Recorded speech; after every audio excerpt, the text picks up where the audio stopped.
In this module, I'll show you how to flood your inbox with crazy amounts of sales using joint venture partnerships, or JV. In every business model, especially one related to product launches, you need to leverage off promoters. In other words, a JV. A JV is a deal between product vendors or creators and the affiliate to promote a product in exchange for a commission.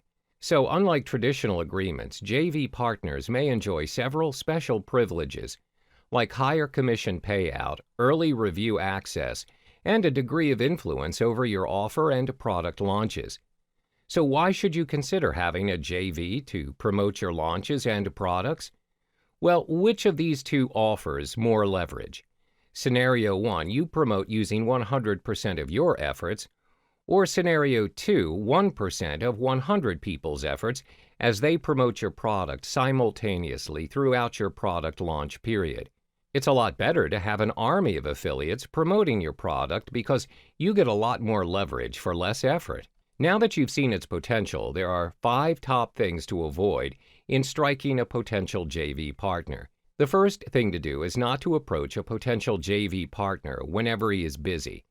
Sounds like a no-brainer, but you'd be surprised by how many product vendors annoy the heck out of a busy JV affiliate with multiple direct messages. Try not to disturb a potential JV who is busy prepping for his next product launch, his next vacation, or anything that needs his utmost attention. You might end up pushing him away. This is by no means your fault, so try to avoid this from happening by being more observant on the people you aspire to work with. Keep tabs on their schedule and approach them when they are the least busy. The second important don't is to not invite your JV partner on a very short notice. If you have a product launch coming up soon, never give a notice of invitation on the very last minute. It is courteous to give the potential JV partner a heads-up notice of at least 2 to 4 weeks in advance before your product launch. The next part is inviting a JV partner with nothing valuable to offer. If the potential JV sees you don't have any reciprocal value to offer or history of not reciprocating equally or better in promotions, then it'll be difficult for the JV to promote your product. Next is to avoid inviting a JV who is not in the same niche as you. Are there irrelevant products you are pushing your potential JV to promote to their subscribers? You can't expect your JV who is in the internet marketing make money online niche to push out a personal development product. The last thing to avoid is doing the me first approach. This is one of the most ineffective approaches. The reality of inviting a JV partner is that you need the JV partner more than he needs you. What your JV wants to know is whenever he promotes your product, what's in it for him. So ensure that both of you have a promotion that requires more or less the same effort from each other to keep things in balance. These are the top 5 things to avoid when striking up potential JV partners. To make things easier for you and your JV partners, offer to do all the work so they can focus on what they do best, bringing in sales for you.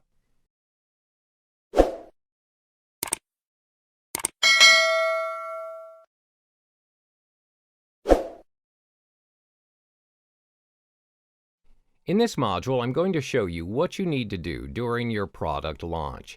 There are 3 phases in a product launch: pre-launch, launch, and post-launch.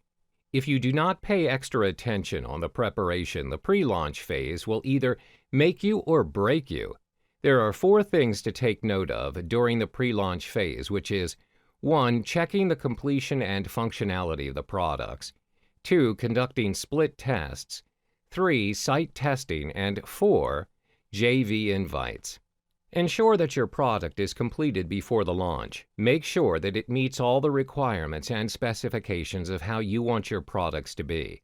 For example, if it is software, you need to make sure that it runs smoothly and is not missing any important files.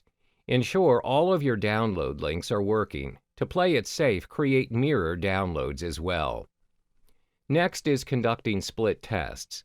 Split testing is when you have different versions of your sales letter, headline, copy, ad, or any marketing collaterals. The way it works is, traffic coming to your site is split evenly to the different versions of the sales letter or video. When you conduct controlled tests and gather empirical data, you can figure exactly what works and not works for your launch. The three main things you need to split test is your headline, the price, and also the bonuses. Next is to test the sites. Test your site 2 to 3 days before the launch. Continue to test 1 day prior to your launch to ensure everything's in place. The only way to see if the function is working is by placing an order yourself. Finally, check up on your JV invites. Check in with them 1 to 2 days prior. Ensure they are provided with the correct link to your JV invite page and the specific details of your offer. If you have, let's say, 50 JVs, you must check in with all 50 of them as they are worth every single sale. Compile your JV list on a Microsoft Excel spreadsheet so it will be more manageable and organized. This way you can easily track who has responded to you and who hasn't. There are 3 things to do during the launch phase. 1. Observe. 2. Answer support tickets. And 3. Constant check-ins with your JVs. The first checklist is about observation.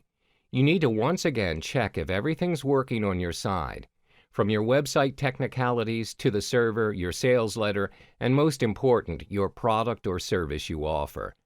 Second, answering your support tickets. Answer and attend to any support tickets as soon as possible. If there are some complaints lodged by your clients or if they ask for a refund, check with them straight away. You must take this into account and always remember to personalize your support messages to the clients. Finally, follow up with your JVs. Always motivate your JVs with cash prizes every day until the end of the product launch. This is to motivate them to continue promoting your offer.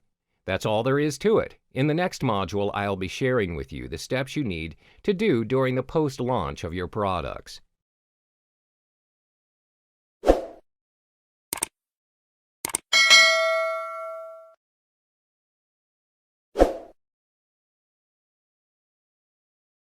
In this final chapter of Product Launch Secrets Model, you learn the things you need to do post-launch. There are 3 things for you to take note of. 1. Building your mailing list. 2. Creating a solid foundation with your buyers. 3. Planning your next launch. First, build your mailing list. This is a valuable asset to your future launch. Making money with your mailing list has proven to be effective.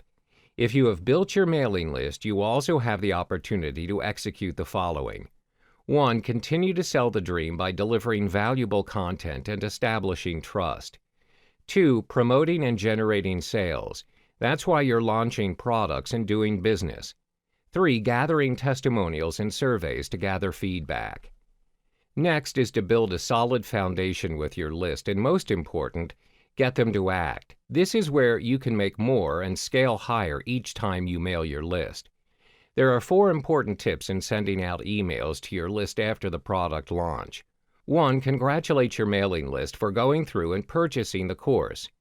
The first 3 to 5 email series should guide the audience to learn more about the product.